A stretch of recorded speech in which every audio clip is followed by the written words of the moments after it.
O sea, todo lo que nosotros hemos conversado hasta ahora está ocurriendo en la parte interna de la mujer, en la parte hormonal, que no la podemos ver de forma tangible. En cambio, el ciclo uterino, ese sí lo podemos ver a través de la menstruación, ¿correcto? Entonces, lo importante, lo interesante del ciclo uterino es a través de la menstruación podemos ver lo que está ocurriendo. Y como el ciclo uterino responde a las hormonas, entonces quiere decir que como está la menstruación, yo voy a ver las hormonas. ¿Bien? Entonces, eso es lo bonito del ciclo uterino. Vamos a borrar esto y vamos a arrancar. Entonces yo les había dicho que el estradiol se formaba a raíz del estímulo de la FSH, ¿correcto? Y este estradiol se formaba en la granulosa, producto de la aromatasa. Entonces habíamos quedado que a partir de este folículo secundario preantral en adelante hasta acá se formaba estradiol en la granulosa que se acumulaba en eso que vemos que es el antro, ¿no es cierto? Ahí está, perfecto.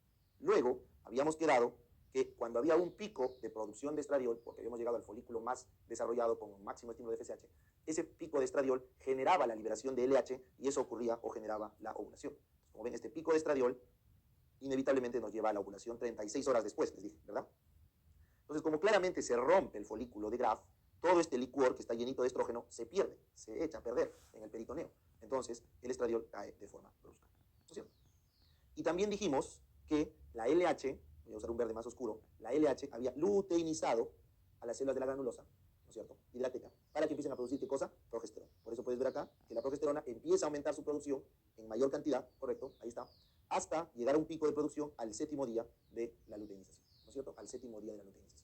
Y habíamos quedado que entre la ovulación y la muerte del cuerpo lúteo había 14 días, más o menos 36 horas, ¿no es cierto? Listo.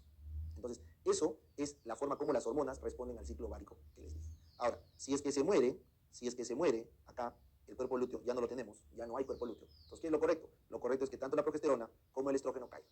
Ahora, alguien se pregunta, ¿de dónde se produce este estrógeno? Ojo, este estrógeno también se produce del cuerpo lúteo, por si acaso. Algunas de estas células, les dije en la diapo anterior, producían estrógeno, estradiol, y la gran mayoría de ellas eran las que producían progesterona, ¿no es cierto? La gran mayoría de ellas producían progesterona. Entonces, de esa forma, se mantiene la producción a través de las glándulas de la teca luteinizadas tanto de progesterona como de estradiol. ¿Correcto? Bien. Entonces, eso que están viendo ahí es la continuidad hormonal de lo que habíamos visto en el ciclo ovárico. Pero eso, ¿cómo se puede evidenciar a través de las células endometriales del útero? ¿Cómo? Pues acá está. Miren, eso que están viendo ahí es un ciclo uterino. Es un ciclo uterino. ¿Ya? El útero está conformado, como ves acá, o sea, la histología, tiene un perimetrio, un miometrio y un endometrio. Esto que están viendo acá es el endometrio. ¿Correcto? Esto es el endometrio. ¿Listo? Ya, ese endometrio, concretamente, tiene la parte del epitelio, todo esto que estás viendo acá, es el epitelio, y esto que voy a pintar acá abajo es el estroma, ¿correcto? Este es el estroma, es una esponjita, una base que le hace nutrición, ¿a quién? Al epitelio, al epitelio endometrial. Ahora, ¿cómo es el epitelio endometrial? Ustedes tienen que saber que el endometrio es una monocapa de células cilíndricas. Es una monocapa de células cilíndricas, ¿está bien? Que obviamente se va haciendo tortuoso y al final se vuelve como una esponja. Pues para que tengas una idea, agarra un hilo, imagínate que ese hilo es una monocapa de células cilíndricas y empieza a hilar 1 kilo de hilo y empieza a enrollarlo.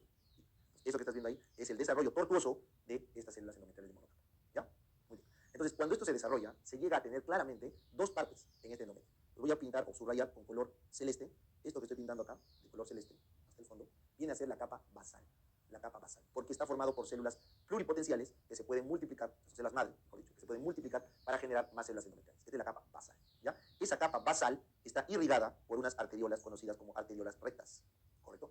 Conocidas como arteriolas rectas. Entonces, en la capa basal tenemos las arteriolas rectas. ¿Está bien? Ya. Ahora, esa capa basal, por estímulo estrogénico, acá es donde entra el estrógeno, este estradiol de acá, ese estradiol de ahí, acá lo vamos a poner, la estimula y genera hiperplasia e hipertrofia. Hiperplasia e hipertrofia. Entonces se empieza a formar, voy a pintar de verde, esto de acá, correcto, que vendría a ser la capa funcional. Funcional, porque se pinta de verde, perdón, porque se estimula por los estrógenos, estoy pintando de verde, y se prolifera, hiperplasia e hipertrofia, capa funcional, ¿ya? Para los que quieren ser un poquito más académicos, la parte superficial de la capa funcional se llama capa compacta, y la que está abajo esponjosa. ¿Ya? Entonces, si quieres ser un poquito más así meticuloso, esta parte se llama la parte compacta, y ¿ya? La parte esponjosa. Entonces, bueno, eso es simplemente una observación histológica que no tiene importancia. Lo que sí deben saber es que lo de azul es la capa basal y lo que está arriba de verde es la capa funcional. Ahora, esta capa funcional,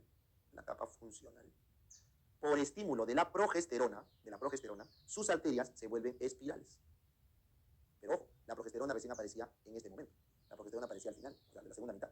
Entonces, las arterias basales acá se hacen espirales. Las arteriolas rectas se hacen espirales así. ¿Correcto? Mientras que en esta primera fase, las arteriolas siguen siendo rectas. ¿Correcto? Entonces, la espiralización de las arteriolas básicamente depende de la progesterona. Muy bien.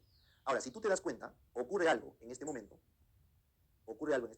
donde deja de crecer el endometrio. Deja de crecer. ¿Y qué ocurrió acá? Se empezó a liberar progesterona. La progesterona detiene el crecimiento del endometrio. Primera cosa. Segunda función, la progesterona espiraliza las arterias. Ya te expliqué. Y tercera función, la progesterona empieza a estimular la secreción de las glándulas endometriales. El endometrio secreta glucógeno, principalmente, entre otras sustancias nutritivas para el blastocisto. Entonces, la progesterona ayuda a la secreción de las glándulas endometriales. Por lo tanto, el estímulo progestacional, PG, que ocurre en esta fase, hace que el endometrio se vuelva secretor. No se olvide. Entonces, eso genera dos momentos en nuestro ciclo uterino.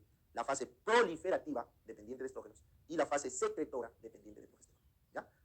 Una función adicional de la progesterona es desidualizar. Desidualiza el estrógeno.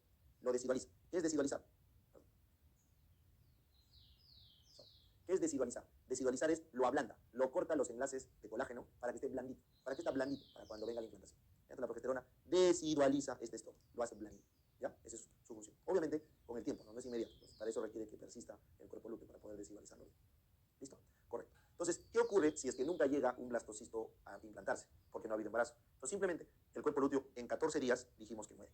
Y al morir, entonces, las hormonas caen en picada de forma brusca. Por apoptosis del cuerpo lúteo caen las hormonas. Entonces, esa caída brusca de las hormonas genera que se libere prostaglandinas. ¿Correcto? La caída brusca de las hormonas genera que se libere prostaglandina. Y la prostaglandina que se libera, ¿correcto?, genera que estas arteriolas espirales se isquemicen. Hace una isquemia. Porque las arteriolas espirales, al contraerse por la prostaglandina, se cierran y hacen una isquemia. Y esa isquemia, inevitablemente, ¿qué genera? Necrosis. ¿Correcto? Esa isquemia genera necrosis. Y esa necrosis, obviamente, va a llevar a lo que todos conocemos como la menstruación o el ciclo menstrual.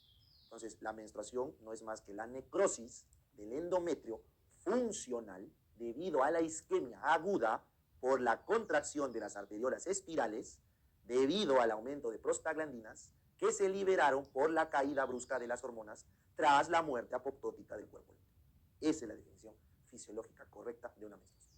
Entonces, si una chica tiene su periodo estrogénico y su periodo progestacional normales, entonces su menstruación va a ser regular. Si no lo tiene normal, la menstruación no va a ser regular. Por eso es que el ciclo uterino indirectamente me dice cómo están las hormonas atrás. Y esto es muy importante para cuando veamos el capítulo de hemorragia uterina anormal. ¿Ya? Y ahora si tú te preguntas, y doctor, ¿por qué cuando me viene mi regla me duele? Porque las prostaglandinas producen dolor. ¿Por qué cuando me viene mi regla me hincho? Porque las prostaglandinas producen vasodilatación y edema. ¿Y por qué cuando me viene mi regla algunas chicas tienen náuseas, vómitos, hasta diarrea? Eso es porque tienen muchas prostaglandinas, porque hay una hipersensibilidad que genera un círculo vicioso, y eso se llama dismenorrea, que vamos a ver después. ¿Correcto? Bien, entonces, esto era lo que yo quería que tengan claro respecto al ciclo uterino.